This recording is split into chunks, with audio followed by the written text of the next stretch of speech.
ಸರಿ ಗುರು, ಕ್ಯಾಲ್ಕುಲೇಟ್ ಮಾಡಿದೆ ಅದಷ್ಟೇ ಬರುತ್ತೆ ಅಂತ ಗೊತ್ತಿತ್ತು. ಅದಕ್ಕೆ ಆ ನಾಬ್ನ ಟರ್ನ್ ಮಾಡ್ಕೊಂಡು ನೀನು ಅಲ್ಲೇ ಇಟ್ಕೊಂಡು ಫೈಂಡ್ ಮಾಡಿದೆ.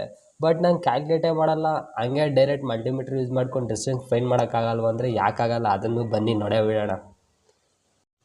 ಆಗಲೇ 4 ರೆಸಿಸ್ಟರ್ಸ್ ಪಿಕ್ ಮಾಡಿದ್ವಿ, ಅದರಲ್ಲಿ ಕ್ಯಾಲ್ಕುಲೇಟ್ ಮಾಡಿ 1K 22Kನ ನೋಡಿದ್ದೀವಿ. ಇದನ್ನ ಪಕ್ಕಕ್ಕೆ ಇಟ್ಬಿಡೋಣ. ಇದು ಸದ್ಯಕ್ಕೆ 10K 100 ಓಮ್ ಇದೆ. ಇದನ್ನು ನಾವು ಡೈರೆಕ್ಟಾಗೆ ಚೆಕ್ ಮಾಡೋಣ. ಫಸ್ಟಿಗೆ ಐ ವ್ಯಾಲ್ಯೂ ಇರುವಂಥ 10Kನ ಪಿಕ್ ಮಾಡೋಣ.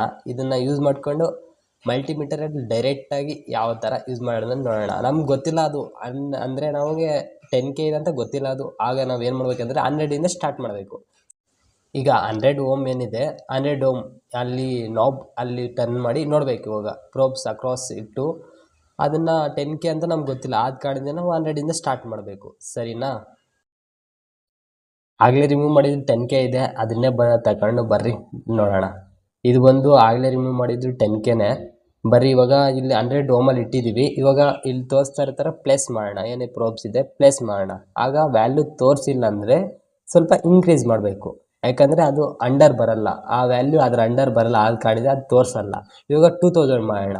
2000 ಇಟ್ಟರೆ ಇಲ್ಲಿ 1 ಇದೆ, ಅಂದರೆ ಇವಾಗ ಇನ್ನು ಸ್ವಲ್ಪ ಇನ್ಕ್ರೀಸ್ ಮಾಡಬೇಕು. ಇವಾಗ 20K ಅಲ್ಲಿ ಇಡೋಣ. ಇವಾಗ ಇಟ್ಟು ನೋಡಿದ್ರೆ ವ್ಯಾಲ್ಯೂ ಸಮಥಿಂಗ್ ಏನೋ ಬರ್ತಿದೆ. ಬರ್ತಿದೆ. ಇವಾಗ ನೋಡಿದ್ರೆ 9.94 ಬಂತು, ಅಂದರೆ ಇದು 10K ರೆಸಿಸ್ಟರ್. ಹಿಂಗೆ ನೋಡ್ಕೋಬೋದು. ಇಲ್ಲಿ ನೋಡ್ಬೋದು ಇದೂ ಅದೂ ಎಲ್ಲ ಒಂದೇ. ನೋಡಿ ಇಲ್ಲಿ brown, black, orange, gold calculate ಮಾಡಿದ್ರೆ 10Kನೇ ಬರೋದು. ನೋಡ್ಬೋದು ಇಲ್ಲಿ. ಸರಿನಾ? ಆ ಥರ ನಮ್ಗೆ ಗೊತ್ತಿಲ್ಲದೆ ಇರೋ ರೆಸಿಸ್ಟರ್ನ ನಾವು ಫೈಂಡ್ ಮಾಡ್ಕೋಬೋದು ವಿತೌಟ್ ಎನಿ ಕ್ಯಾಲ್ಕುಲೇಷನ್.